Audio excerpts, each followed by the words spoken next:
ஆச்சி கொழுக்கட்டை மாவு வந்தாச்சு. ஆச்சி கொழுக்கட்டை மாவிற்கு கொழுக்கட்டை அச்சை கேட்டு வாங்குங்கள். தேனி மாவட்டம் கூடலூர் அருகே மனைவியை பிரிந்து வாழ்ந்த பள்ளி ஆசிரியர் சிவக்குமார் என்பவர் கடன் தொல்லை காரணமாக தனது 70 வயதை கடந்த தாய் தந்தையுடன் விஷமருந்தியுள்ளார். அவரது தாயும் தந்தையும் பலியான நிலையில் சிவக்குமார் உயிருக்கு ஆபத்தான நிலையில் அரசு மருத்துவமனையில் சிகிச்சை பெற்று வருகிறார்.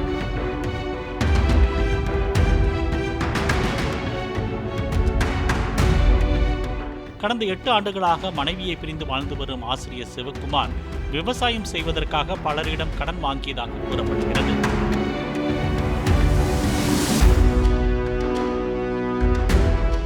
ஆச்சி கொழுக்கட்டை மாவு வந்தாச்சு. ஆச்சி கொழுக்கட்டை மாவிற்கு கொழுக்கட்டை அச்சை கேட்டு வாங்குங்கள்.